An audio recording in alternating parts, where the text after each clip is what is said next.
Bonjour. Voilà, je vais faire un petit tutoriel à propos d'un VJ Phantom 3 Vision Plus qui a une panne un peu particulière. C'est quand je mets tout en route. Voilà, je mets en route la batterie. Après, je me connecte au réseau du Phantom.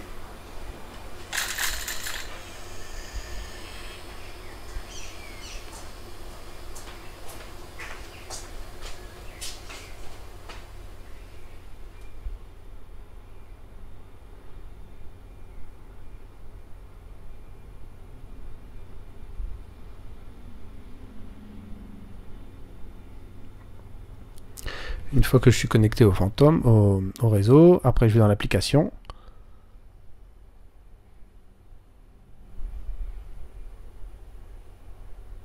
La caméra. Et ben voilà. Après, il n'y a plus rien. Ça tourne, ça tourne. Rien ne se passe.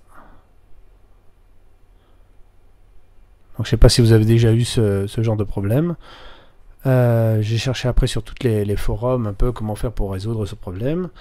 Un truc qui est un petit peu bizarre, c'est que de temps en temps ça marche. De temps en temps j'arrive à voir la caméra, la vision. Mais c'est une panne qui arrive de temps en temps et je sais pas comment. Une fois que c'est lancé, c'est tout, c'est fini. Après ça va pas se déconnecter. Mais il arrive que je ne puisse pas démarrer, et même en essayant d'enlever la carte, remettre la carte, en essayant de toucher les fils, rien n'y fait. Donc, en regardant sur les forums, j'ai vu que c'était le modèle Wi-Fi, le module Wi-Fi, qui était en panne.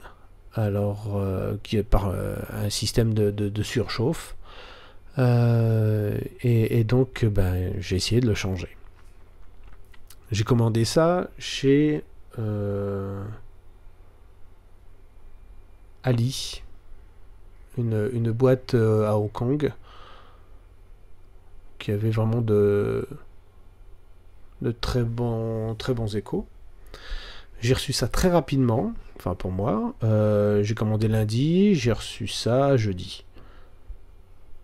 Donc j'étais un petit peu surpris quand j'ai déballé parce que c'est pas exactement le même module que prévu.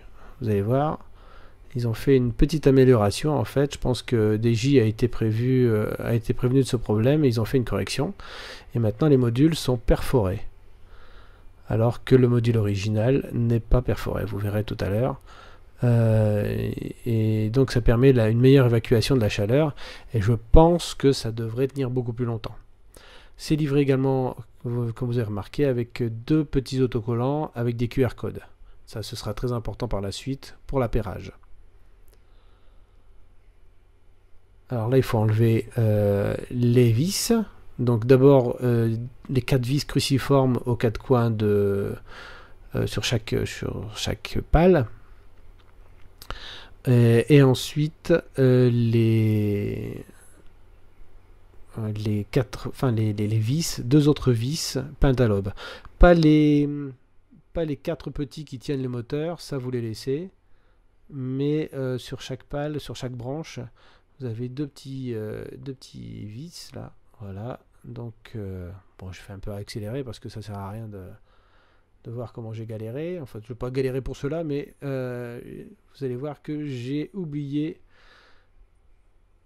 4 vis. Et là, très important, si on ne les enlève pas, évidemment, ça ne va pas s'ouvrir. Donc là, ici, il faut bien les récupérer, évidemment. Alors, j'enlève après le scotch, les petites décorations, avec une lame de couteau. Ça va. Naïvement, je croyais que c'était ça qui empêchait l'ouverture. Mais non, il y a encore 4 vis à enlever. Voilà, c'est cela. Surtout, il ne faut pas oublier de les enlever. Ce sont des vis peintes à l'aube aussi. Donc un tournevis assez fin. Et ceux-là, ils sont pas faciles à enlever du tout.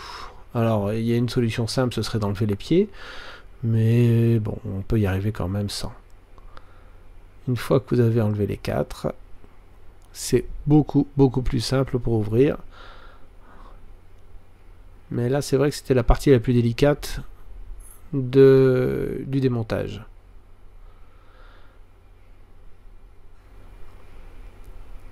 Une fois que vous avez bien démonté tout, bien récupéré toutes les vis, vous allez ouvrir. Mais attention, attention, il ne faut pas oublier d'enlever le câble du GPS, de l'antenne GPS qui est sur la partie supérieure du capot du DJ.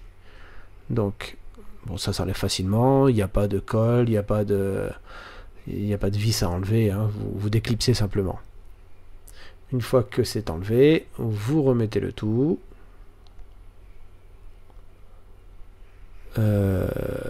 Voilà, et là enfin on voit le module Wi-Fi que l'on doit enlever.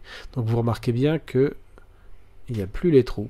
Donc c'est exactement la même chose, mais les trous ont été rajoutés par la suite pour la ventilation.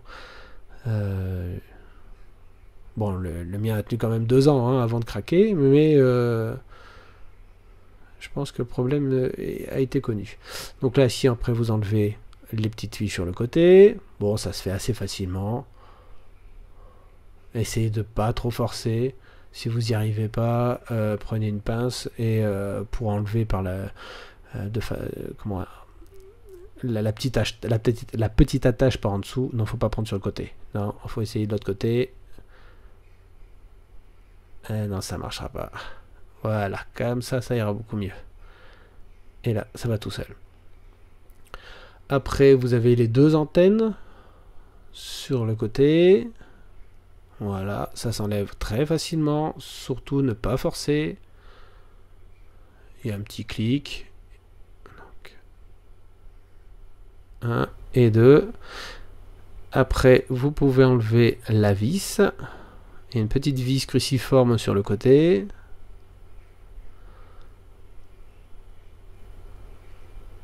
Voilà, ça se fait très facilement aussi.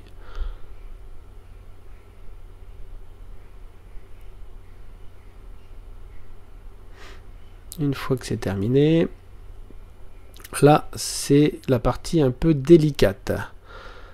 Il va falloir essayer de décoller ce module.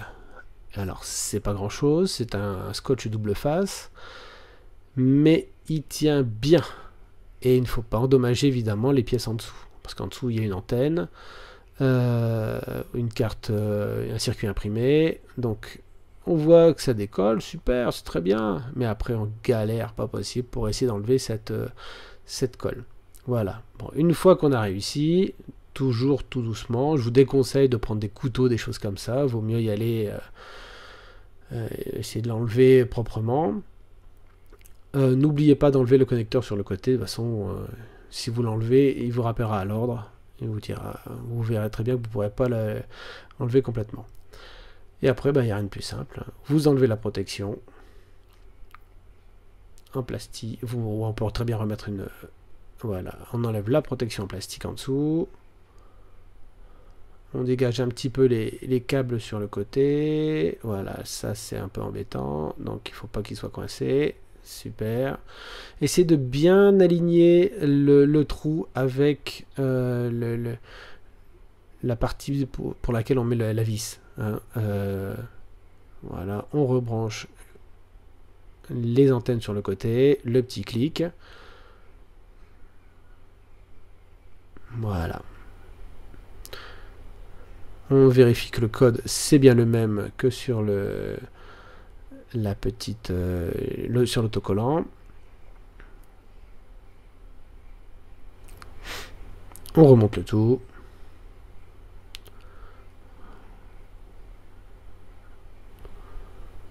Et une fois que tout est remonté, tout est revissé, on va appairer avec le nouveau. Donc on enlève l'ancienne étiquette qui n'a plus lieu d'être. Ça évitera toute confusion. On peut très bien recoller sur l'ancien module. Et là, voilà. On voit comme ça. C'est propre, c'est impeccable. On rebranche la télécommande.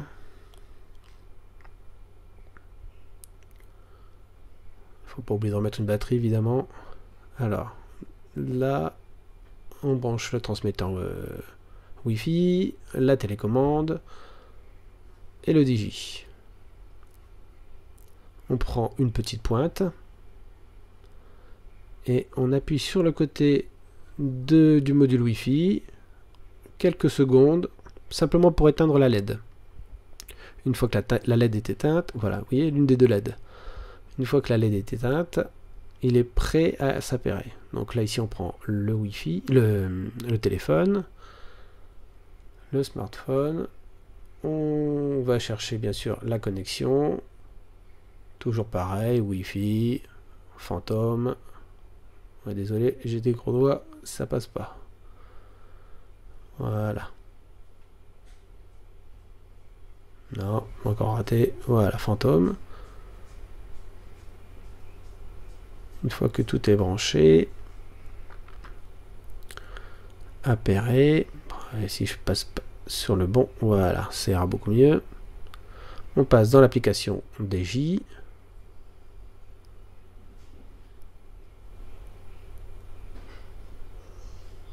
Et on va dans Réglages. Réglage, synchronisation. Ou synchroniser. Voilà. Je suis désolé, c'est un petit peu flou.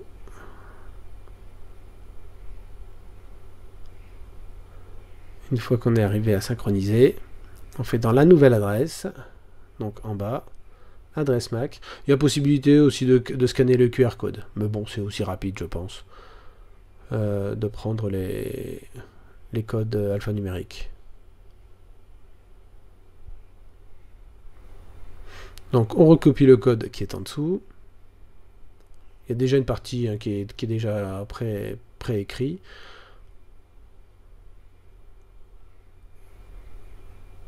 On fait donc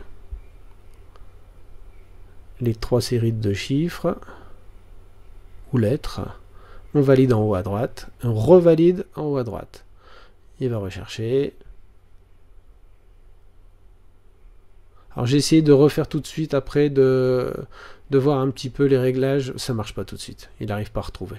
Il faut rebooter, relancer. Voilà, donc ça marche pas. Donc je vous conseille de tout éteindre et de tout rallumer. Voilà, merci, au revoir.